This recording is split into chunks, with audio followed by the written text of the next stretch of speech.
আসসালামু আলাইকুম সুপ্রিয় চাকরি প্রার্থী ভাই বোনেরা, সবাইকে স্বাগতম। আশা করি সবাই ভালো আছেন। আলহামদুলিল্লাহ আমিও ভালো আছি। আজকে আপনাদের জন্য আরও একটি নতুন নিয়োগ বিজ্ঞপ্তি নিয়ে হাজির হয়েছি।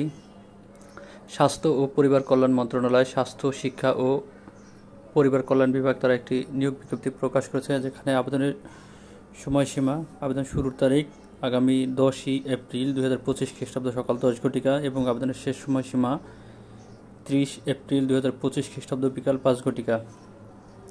আবেদনটি সম্পূর্ণ অনলাইনে। বাংলাদেশের সকল জেলার নারী পুরুষ উভয়ই আপনারা আবেদন করতে পারবেন।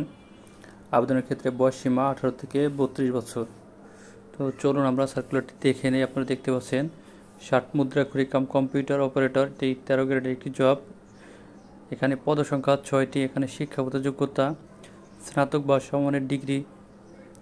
লিপিতে বাংলায় প্রতি মিনিটে 45, ইংরেজিতে প্রতি মিনিটে 70 শব্দের গতি, পাশাপাশি টাইপিংয়ে বাংলায় 25, ইংরেজিতে 30 শব্দের গতি।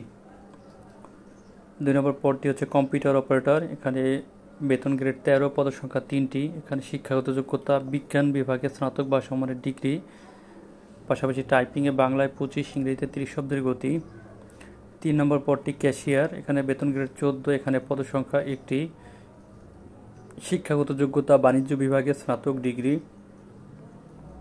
4 নম্বর পদটি অফিস সহকারী কম্পিউটার মুদ্রাক্ষরিক। এটি 16তম গ্রেডের একটি জব। এখানে পদসংখ্যা আপনারা দেখতে পাচ্ছেন 16টি। এখানে শিক্ষাগত যোগ্যতা উচ্চ মাধ্যমিক সার্টিফিকেট বা সমমানের পরীক্ষায় উত্তীর্ণ, পাশাপাশি টাইপিংয়ে ইংরেজিতে 20 এবং বাংলায় 20 শব্দের গতি। অফিস সহায়ক। এখানে বেতন গ্রেড 20, এখানে পদসংখ্যা 20টি। এখানে শিক্ষাগত যোগ্যতা মাধ্যমিক স্কুল সার্টিফিকেট বা সমমানের পরীক্ষায় উত্তীর্ণ। তো বন্ধুগণ, এই ছিল আজকের সার্কুলারটি। যারা আমার চ্যানেলটি এখনও সাবস্ক্রাইব করেনি অবশ্যই আমার চ্যানেলটি সাবস্ক্রাইব করে দেবেন।